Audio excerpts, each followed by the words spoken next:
Um, I would like to do a short guided meditation with you. I mean, feel free to enjoy this artwork, but we will come back to it with refreshed senses after this meditation. And I invite you to get comfortable in your chair. Really put your weight into the pillow. Put your both feet on the ground to give yourself a little bit of stability. Make a connection with the ground. It supports you. It's very nice to feel supported. You can close your eyes if you want to. And tune into your body. Let's do like a quick body scan from the bottom to the top. So from your feet, the bottom of your feet, through your ankles, through your legs, your knees, your back, and to the other side of that, your belly, your shoulders, your arms. Try to feel the weight of your arms, the hands in your lap. Try to find all the features in your face, your jaw, your closed eyes. Try to make them heavy. Your nose, there's air coming through your nose, in and out. This breathing experience is really what grounds us to this life. It gives rhythm to our experience, but it also gives us oxygen. Now bring your attention outward.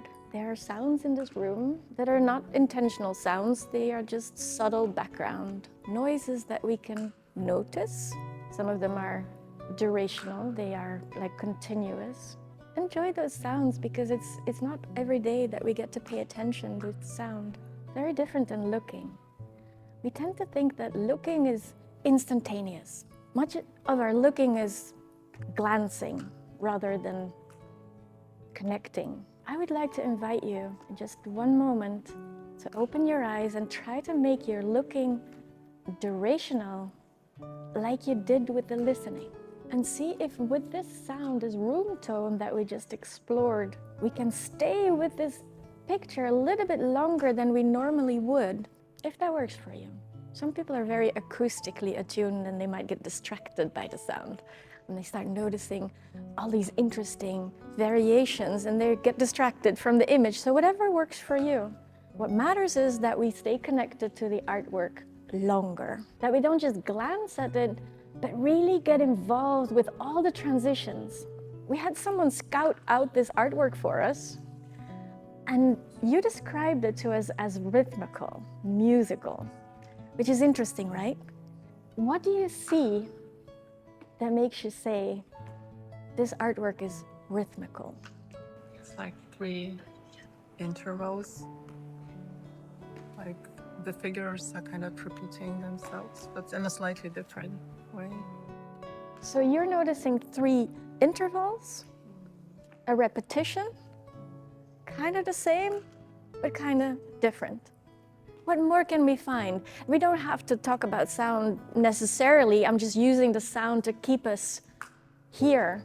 So let's have a discussion about this artwork. What is going on in this picture? Another way to make the looking durational is to bring in sense. If sound doesn't really work for you because you're maybe very, very acoustically sensitive and you might get distracted by the sound, you could try texture. Could I borrow your necklace? What I'm gonna do here is I'm gonna invite you to look at this picture while you feel every single bead in your necklace. It's your necklace, so you get to do it. So you know how like they used to with the rosary do prayers and it's this, every bead is a moment of attention. You're extending your attention. There's so many beads, so take your time. All right, so if we all had a necklace, we could do the same thing.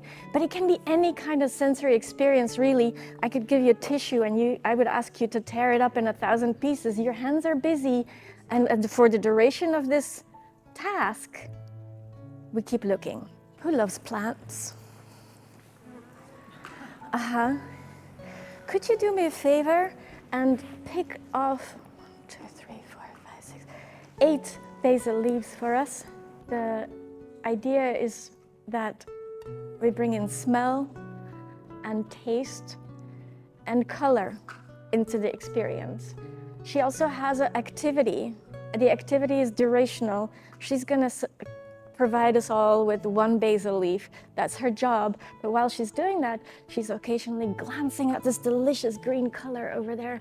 Yes, and can you already smell it? So these are all ways to connect to vision through your other senses. Now, what is going on in this picture? There are so many different ideas running through my mind at the moment. I'm starting to see the music, but also the fields, like the springtime, especially with these green and yellow circular elements. So it's like all at once, so it's very difficult To pin one? pinpoint exact idea behind the whole painting. What I hear you saying is that it has something like organic, but you're also mentioning the colors and the bright colors that remind you of spring and music.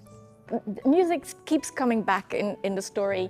There's something very rhythmical and musical about this picture. Thank you so much for those comments.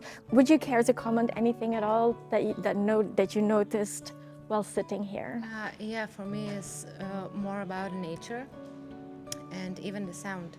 It's like raindrops falling, or You're connecting to the sound in the background? Yes, forest and trees, these colors, yeah. So you're making a link between the sound of the backdrops and the shapes of these could be drops, but mostly a forest atmosphere because of the colors. Delicious, right? These colors? Thank you. What more can we find?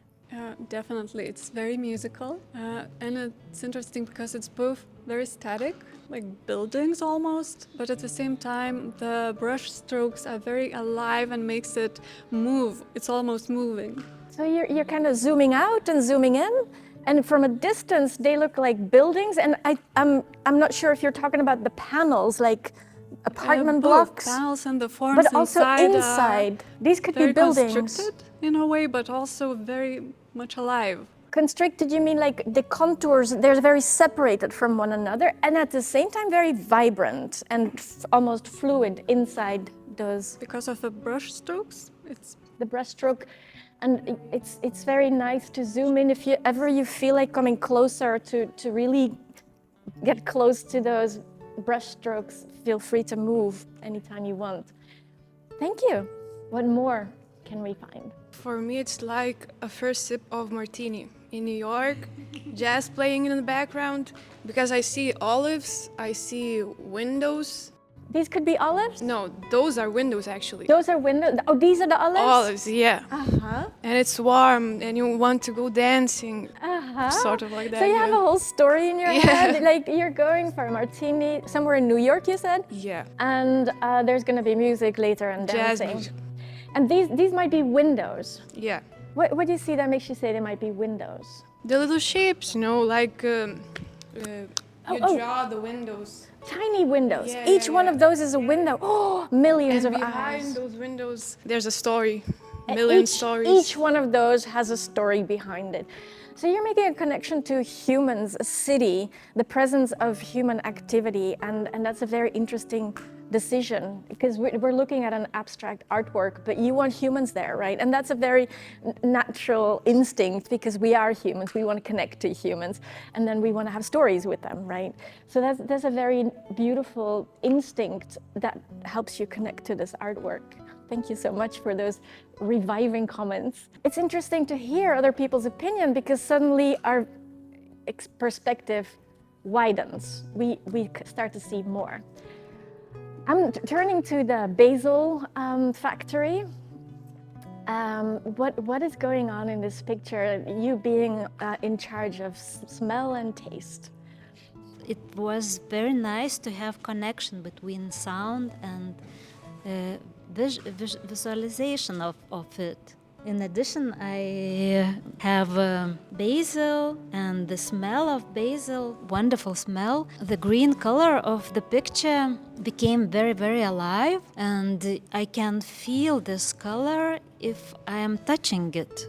Because of the smell, this green color became the first in this. It jumps out at you. It jumps, and it became like I'm touching it. It is soft. It is very nice feeling to like being in I don't know, Samanose. in the moss. So thank you.